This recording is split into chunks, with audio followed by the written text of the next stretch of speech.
Comment et pourquoi écrire un livre business qui sert sa stratégie d'entreprise?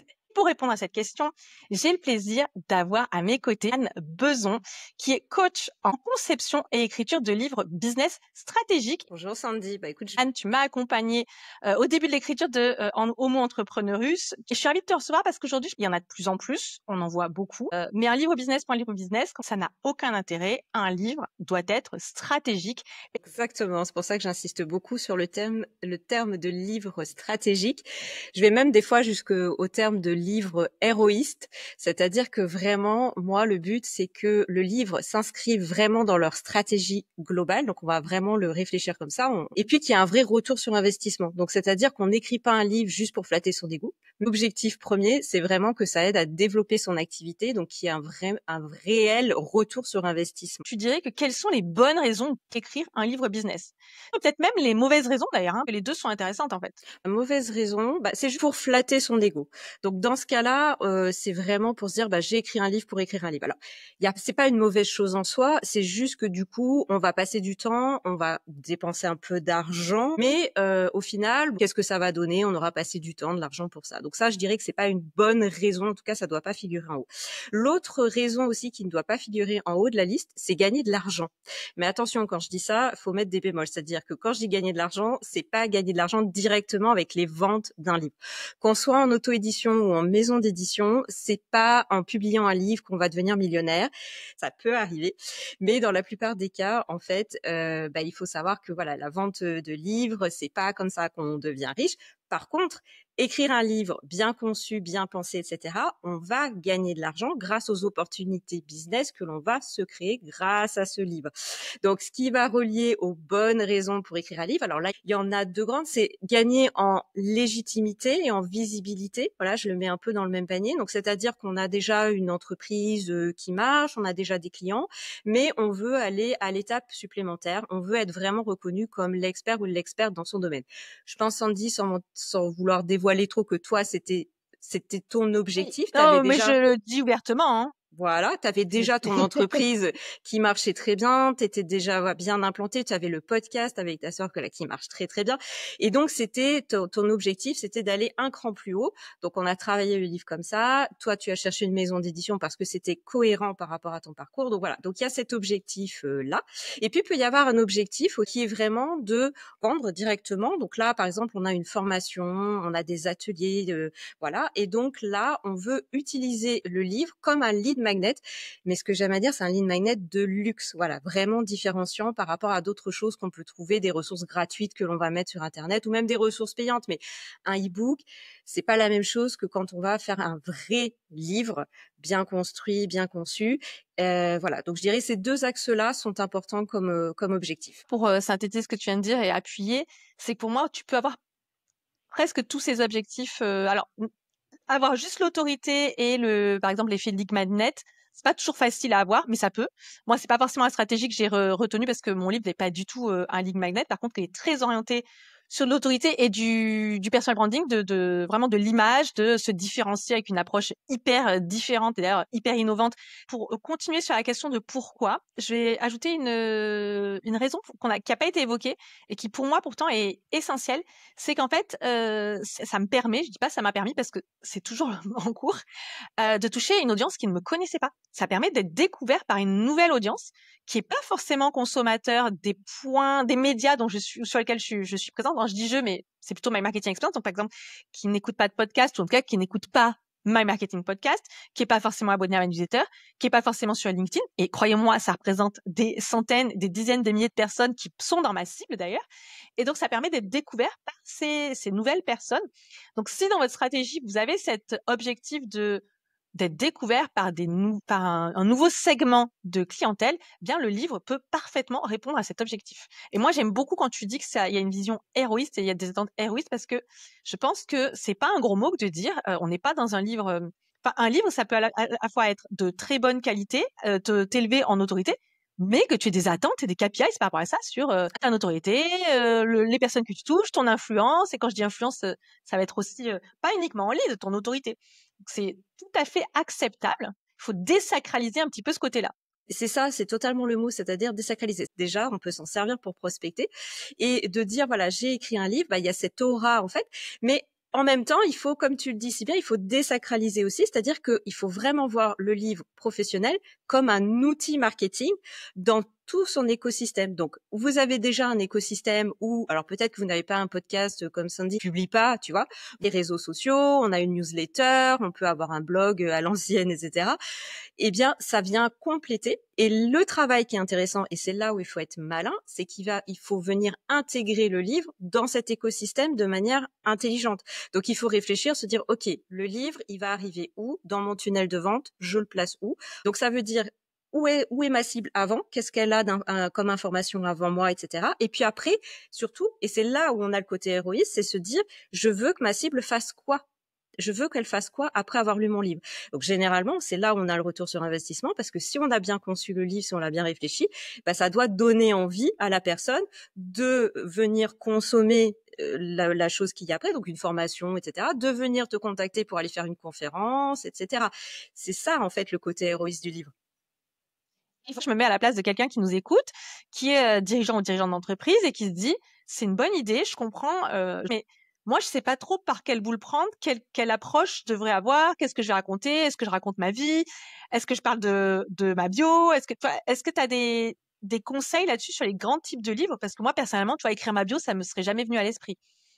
Oui, il y a des grands types de livres. Ce qui ne veut pas dire qu'ils sont cloisonnés, hein, il peut y avoir des mélanges. Mais on va dire que, allez, on va dire 3 grands types de livres. Le livre à picorer.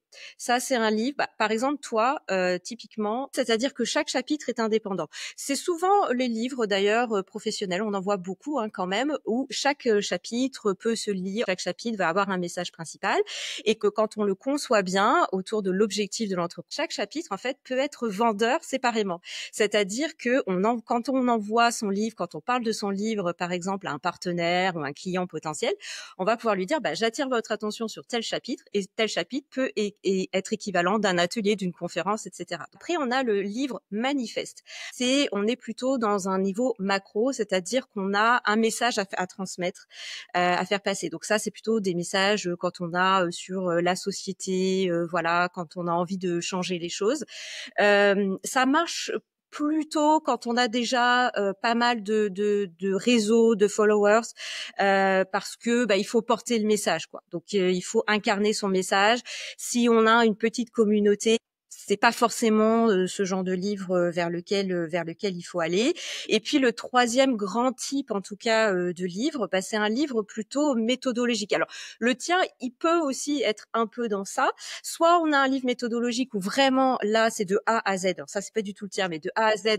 Il faut suivre cette méthode pour arriver au point final.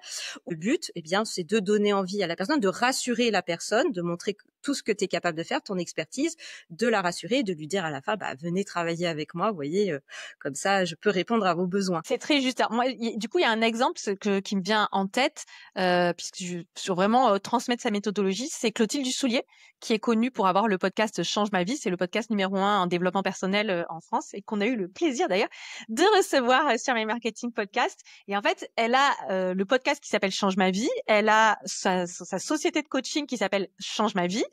Et son livre s'appelle La méthode change ma vie. Donc en fait, elle a vraiment positionné son livre comme un outil pour être découvert, pour faire découvrir sa méthode et pour faire de l'acquisition de personnes qui vont peut-être s'inscrire à sa newsletter, commencer à écouter le podcast et au travers de son podcast. C'est fait de manière toujours très subtile, mais elle vend évidemment ses services. Elle a raison, d'accord? Parce que ce qu'on disait pour le livre est évidemment le cas également pour le podcast, où vous pouvez faire la promotion de votre entreprise. Je pense aussi à Juliette Cadeau, qui a sorti un livre sur la newsletter. Ah ben, Juliette, elle est connue pour avoir une newsletter qui fonctionne très bien. Bon, pour être en plus experte en communication, eh bien, elle a sorti un livre sur la newsletter, qui est un livre outil. C'est ultra spécifique. Il est très simple, il est très actionnable. Moi, j'ai fait un choix différent, comme tu l'as dit. Il y a à la fois de l'actionnable, mais il y a aussi une vision un peu macro. Alors, manifeste, ce serait quand même un bien grand mot, mais ça fonctionne aussi. Et donc, je trouve ça hyper intéressant de se dire qu'il n'y a pas un format qui vaut pour tous. Mais Anne, tu m'as parlé des biographies. Du coup, vraie ou fausse bonne idée? Je te pose la question parce que j'en vois beaucoup qui veulent écrire leur bio. Oui, alors moi, il y a quelques personnes qui viennent me voir en disant: «Je veux parler de ma vie». Je dis: «Très bien, mais ça va intéresser qui?» En fait, on n'a pas parlé de quelque chose d'assez, fondamental, c'est que tout démarre de ta cible. À qui on s'adresse, donc quel est le lectorat possible et le lectorat égale cible pour ton entreprise, hein, d'accord? Donc Oui. quelle est la cible et donc quels sont ses besoins? Un livre pro doit répondre aux besoins de la cible, quel que soit le type de livre qu'on choisit. Donc les biographies peuvent rentrer dans cette catégorie-là, mais il faut qu'elles répondent à un besoin de la cible. Je prends toujours l'exemple, par exemple, de la biographie de Steve Jobs. Pourquoi on va lire la biographie de Steve Jobs? Pas forcément parce que la vie de Steve Jobs nous intéresse, mais en fait, le besoin, ça va être ah, c'était un génie créatif, peu importe ce qu'on pense, mais tu vois, les personnes vont penser ça. Je vais aller lire sa vie pour sa biographie pour essayer de comprendre un petit peu comment on devient un génie créatif, pour essayer moi de le devenir aussi. Et généralement, à moins qu'on soit une personnalité hyper connue, c'est pas un très bon plan. C'est pas quelque chose que je recommande, en tout cas au début. Je suis très d'accord avec toi parce que, alors moi, les biographies, c'est pas du tout une littérature qui m'intéresse. Bon. Et ce qui me dérange même parfois dans certains livres que je lis, et je les lis pour des raisons d'apprentissage, c'est qu'on me martèle avec des trucs perso dont j'ai strictement rien à foutre. Donc oui, pour le personal branding, non, vous n'êtes pas obligé de nous servir à tout moment tous les détails de votre vie, parce que si ça sert pas le livre. Exactement. Et je rebondis par rapport à ce que tu viens de dire, le mot storytelling. En fait, le storytelling, il faut l'utiliser. Tu as totalement raison d'en parler maintenant. Et en fait, moi, souvent, ce qu'on on arrive à passer, je dis, mais en fait, vous allez parler de vous, mais via le storytelling dans votre livre. Mais par contre, comme tu l'as très bien dit, il faut que le storytelling, il serve à quelque chose. C'est pas juste parler de soi pour parler de soi. J'ai lu un livre là récemment, c'est une grande coach américaine, une des plus connues avec des millions de followers, Ah, etc. Et son livre là, il a été traduit en français. Bon, c'est vraiment que du storytelling. Et en fait, il y a plein de passages où, en tout cas alors je dis bien moi je me suis dit, mais en fait ça m'apporte rien quoi, et c'est répétitif, etc. Donc il faut vraiment réfléchir, voilà, son storytelling, ouais, c'est hyper important. C'est ce qui va rendre en fait le discours aussi agréable. C'est ce qui va permettre de montrer toi ta personnalité. C'est ce qui va permettre de créer du lien, de rassurer. Tout ça, c'est hyper important. Mais par contre, par pitié, du storytelling qui sert. la différence que vous pouvez faire, et la question que vous pouvez vous poser, c'est comment je mets ma personnalité au travers du storytelling? Oui. Est-ce que ça sert mon message? Oui, non. Et là, vous faites le tri assez facilement, en fait.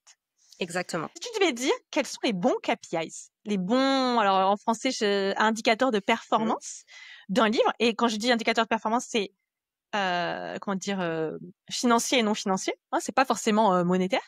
Qu'est-ce que tu pourrais dire si vous fixez des objectifs? Voilà ce que vous pouvez mettre en face: court terme, moyen terme, long terme. Bah, écoute, tout dépend en fait des objectifs qu'on aura déterminés avant en fait pour écrire le livre, hein. On l'a déjà expliqué. On décide d'écrire un livre, il faut décider en fait quels sont ses objectifs. Par exemple, si je reprends l'objectif de quelqu'un qui veut vendre des formations, bah là c'est assez clair en fait.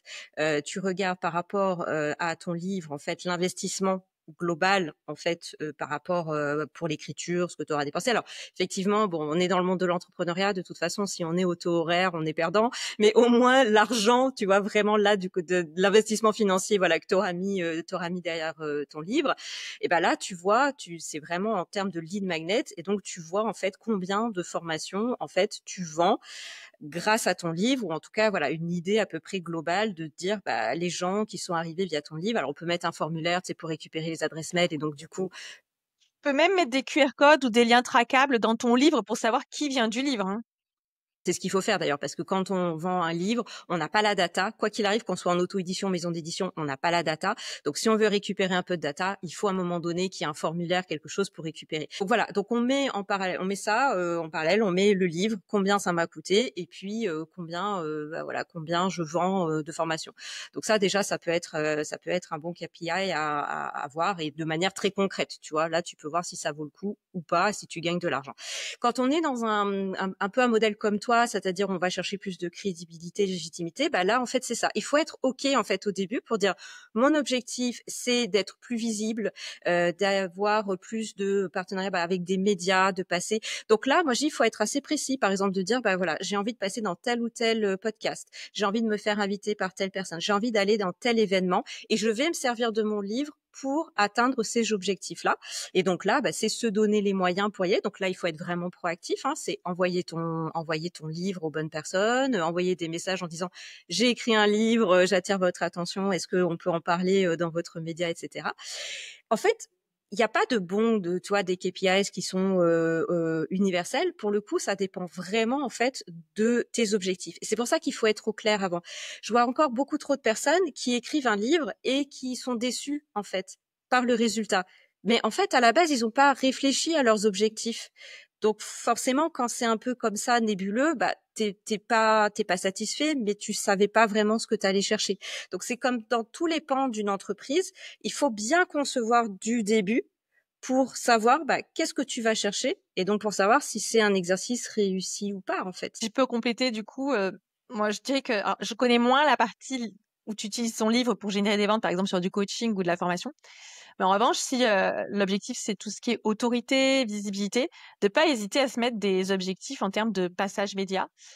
Dans quel média on veut être présente? Tu vois, moi typiquement, je vais être honnête, si je fais le bilan aujourd'hui, je suis ultra satisfaite de ma visibilité sur les podcasts et sur tout ce qui est voilà l'univers du podcast. Mais parce que si j'ai un podcast, mais j'ai eu énormément d'invitations, énormément.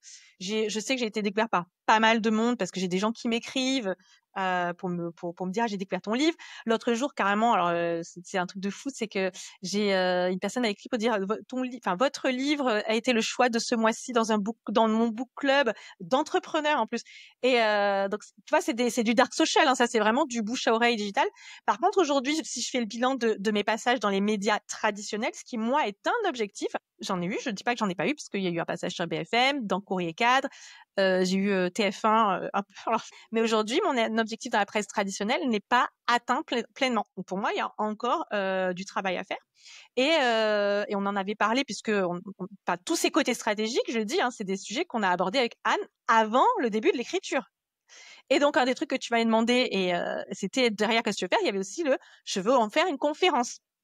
Voilà, la conférence existe, elle a été donnée une première fois, j'ai déjà d'autres dates.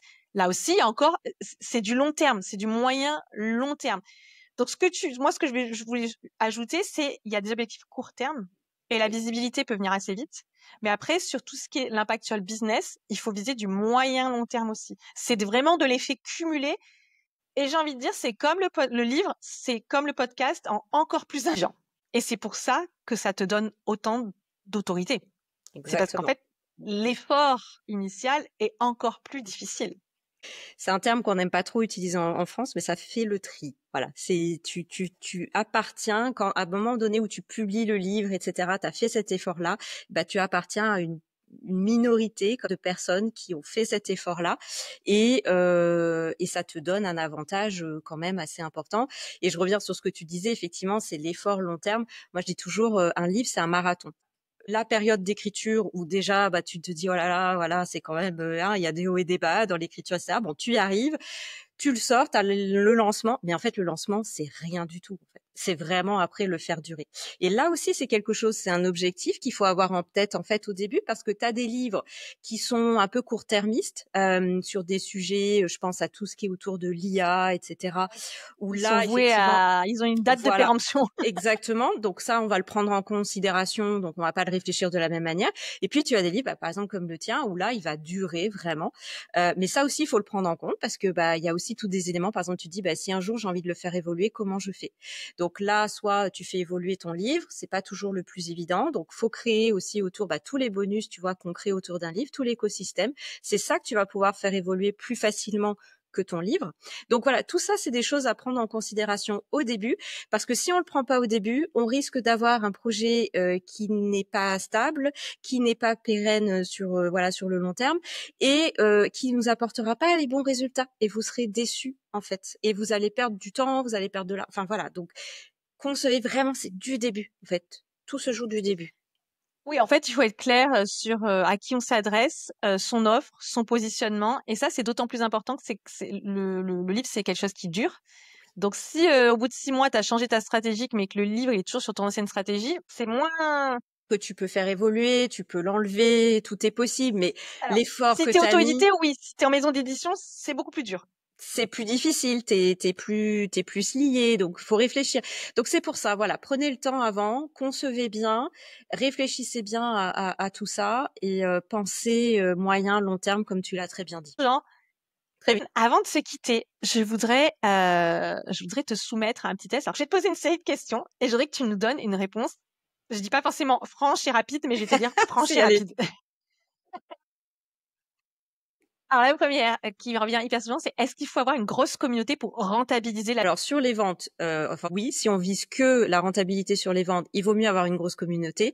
Par contre, on peut vraiment rentabiliser un livre de façon plus s'il est bien conçu, si on a une petite communauté, mais par contre, voilà, de manière intelligente et bien réfléchie. Bien. Je me lance en tant qu'entrepreneur. Je viens de lancer mon entreprise. Est-ce que c'est pertinent pour moi de commencer par écrire mon livre? Je dirais, il vaut mieux attendre quand même un petit peu d'avoir de l'expertise parce que on va pouvoir se servir de cas clients, ça va rassurer. Donc, attendez un petit peu avant de vous lancer dans l'écriture d'un livre. Vous pouvez commencer avec un e-book, un livre blanc, et après un vrai livre. Attendez un peu. Merci pour cette réponse hyper, je suis d'accord avec toi. Et aussi, ce que vous commencez, c'est par un e-book ou alors par développer un autre média, comme un podcast, une newsletter, qui vous serviront après de manière stratégique, puisque on est là pour parler stratégie, pour derrière faire la promotion de votre livre. Je suis hyper Exactement. d'accord avec toi. Est-ce que, alors moi j'ai eu la remarque l'autre jour, c'est mon Dieu, je pourrais pas écrire un livre, je suis vraiment trop nulle en français. J'avais des trop mauvaises notes. Est-ce que vraiment ça compte d'avoir eu une bonne moyenne en français? Absolument pas. Ma réponse, c'est toujours est-ce que tu sais parler, est-ce que tu sais t'exprimer? Généralement, la réponse, elle est positive. Alors, tu sais écrire un livre parce qu'on va passer beaucoup par l'oralité. En fait, un livre pro, il faut surtout qu'on vous entende, qu'on entende votre voix. Donc, allez plutôt vers quelque chose d'oral. Voilà, en mettant bien sûr C'est des moins cadres. facile qu'il n'y paraît, je vous le dis tout de suite. C'est vrai. Ça aussi, hein. Éditer ou pas éditer? Ça dépend de la stratégie. Moi, je fais les deux. J'accompagne maison d'édition, auto-édition. C'est vraiment du cas par cas. Ça dépend du thème du livre, ça dépend de la personne, ses objectifs, ce qu'elle veut chercher. Ça dépend de sa cible. Donc, c'est vraiment du cas par cas. Il y a des avantages, des inconvénients dans les deux. Il faut pas croire que parce qu'on est en maison d'édition, tout va rouler comme sur des roulettes, parce que la maison d'édition va prendre en charge le marketing. C'est pas vrai. Il y a des inconvénients. L'auto-édition, ça a des gros avantages. Quand on est entrepreneur, on a tout ce qui est côté créatif, on va pouvoir conserver. Tout ce qui est côté levier de vente, justement, on va faire des actions en publicité. Comme ça, tu vas voir tout de suite si ça marche. Alors qu'en maison d'édition, tu peux pas. Là, c'est un peu difficile de répondre en quelques secondes. C'est vraiment au cas par cas. Voilà, il y a avantages, inconvénients dans les deux, et il faut voir pour vous par rapport à vos objectifs ce que vous cherchez. Ok. Moi, si je résume, pour moi, les deux sont bien. Déjà, il n'y a pas un mieux que l'autre. Non. Moi, pourquoi j'ai rejoint une maison d'édition. Déjà, il y a le côté autorité, c'est qu'en France, être édité, ça reste une preuve sociale qui est très forte. C'était aussi pour la diffusion, qui permet d'être diffusée dans les points de vente physiques et qui me permettait du tout de toucher une audience que je touche pas forcément, qui pouvait découvrir. Après, les avantages mais il faut voir qu'en maison d'édition, on n'est pas toujours libre de tout, hein. Et il y a aussi, moi, j'ai plutôt, ça allait sur le contenu en tout cas, ils ont vraiment été hyper cool. Sur d'autres points, on a eu des gros points de divergence qui se sont réglés, mais ce qui ne serait pas arrivé si j'étais auto-édité, parce que j'aurais eu qu'à choisir avec moi-même. J'ai beaucoup moins de conflits avec moi. Et puis, c'est quand vous êtes seul avec vous-même et que vous faites de l'auto-édition, vous mettez le niveau d'exigence que vous voulez avoir, et ça vous regarde que vous. Et l'avantage, je dirais, de l'auto-édition, c'est aussi ce côté, je peux faire des mises à jour plus facilement. Et ça, si on s'exprime sur un sujet qui va très vite, je pense que ça a un énorme avantage. La question qui revient souvent, qu'on me pose aussi beaucoup, combien de temps ça prend d'écrire un livre, Anne? Ça dépend du livre. Ça dépend du livre qu'on va écrire. Ouais, complètement. Parce qu'en fait, si c'est un livre qui est vraiment basé sur ta méthodologie, vraiment où là, c'est toi, ce que tu fais, t'as l'habitude, ça roule, etc. Franchement, en 3 mois, tu peux écrire un livre. Un vrai livre qui répond aux objectifs, vraiment. Et pas 3 mois temps plein toute la journée, hein, parce qu'on est à côté, on a des boîtes à faire tourner, voilà. Je donne une idée d'engagement quotidien, parce que moi, tu m'as vraiment donné des clés. Tu m'as engueulé un peu aussi, gentiment, mais tu vas faire peur. Vous assurez, quand vous êtes tué par Anne, vous débarquez pas au rendez-vous en disant j'ai pas fait mes devoirs. Hein. Je vais plus avoir personne. Bon, c'était la fin de mon entreprise. Non, parce que c'est ça qu'il faut. C'est ça qu'il faut. Oui, sinon, tu le fais pas en vrai. C'est vrai. C'est Il faut ton coach derrière toi. C'est vrai que moi je suis là, je botte les fesses toujours, c'est ce que je dis, mais gentiment. Et encore, Toujours moi, gentiment. je m'estime faire partie des gens qui sont très autodisciplinés. C'est-à-dire qu'une fois que j'ai acquis, ça va. Mais je me mets à la place de personnes qui le sont moins. Si t'as pas quelqu'un qui te colle un peu au derrière, tu lâches vite C'est l'affaire. vrai. Tous les Oui, soirs, en t'es fait, fatigué. pour revenir à ta question de combien de temps, donc on peut écrire un livre, voilà, en 3 mois. Moi, je dis, en fait, plutôt que de dire combien de temps par jour, tu te rappelles, moi, c'est plutôt le nombre de mots. Donc, par exemple, alors, on commence très petit avec 250 mots parce que ça représente une page. Donc, on se dit, bah voilà, j'ai écrit une page. Donc, pour le cerveau, c'est quand même sympa. Et puis, on augmente au fur et à mesure. Par exemple, on peut aller assez rapidement vers 1000 mots par jour. Bah, c'est pas rien, voilà. Hein, donc, 1000 mots par jour, on arrive vite à avoir un livre. Et puis, si on écrit des livres, bah, par exemple comme toi, un livre où il y a plus de recherche à faire, où on va aller chercher des éléments, bah là, on peut aller sur 6 mois, 9 mois, parce que toujours avec cette idée, bien sûr, qu'on a notre entreprise à côté, on a d'autres choses à faire. Ce que je voudrais dire par rapport à ça, c'est que c'est comme pour tout, en fait, tout projet dans une entreprise, bah, en fait, il faut donner la priorité. C'est toujours une question de priorisation, en fait. Et à partir du moment où on met ça en priorité, on trouve le temps. C'est ce que c'est toujours la même chose pour tout dans la vie, en fait. À un moment donné, on trouve le temps. Et voilà. Et c'est vraiment faisable. Allez, 1 heure, 2 heures par jour, on arrive à produire son livre. Ah, je confirme. Alors moi, j'ai quand même une petite anecdote, c'est que le jour où mon livre est sorti, quand j'étais à la séance dédicace, il y a quelqu'un qui m'a dit, ça t'a pris combien de temps de l'écrire 1 heure par semaine? Je lui dit, non, non, non, un petit peu plus. Bon là, cette Donc moi, personne, je elle vais est dire pas la prête. vérité. J'ai commencé à l'écrire, je dirais en janvier, hein, mais pas du tout tous les jours. Et des fois, j'arrivais, je me souviens, j'avais pas forcément bien fait mes devoirs. Et après, entre juillet et septembre, j'ai écrit 6 jours par semaine, 1 heure et demie par jour. Donc tu l'as dit, c'est un vrai investissement. Et en plus, je me suis fait accompagner par toi, faut l'ajouter. Mais j'estime que le ROI est déjà atteint, donc c'est pas très très grave. J'ai une dernière question. Est-ce que c'est une bonne idée de se dire, de toute façon, maintenant, on a ChatGPT, je vais faire écrire mon livre par ChatGPT? Alors forcément, moi, je vais te dire non, mais je vais donner des arguments au-delà de juste parce que je suis vieille et que je refuse que l'humain se laisse dévorer par les robots au niveau de la créativité. Je veux qu'on garde notre créativité. Toi qui connais en plus l'historique des êtres humains, il faut qu'on garde notre créativité. C'est ce qui nous Créativité, c'est clair. différencie. Voilà.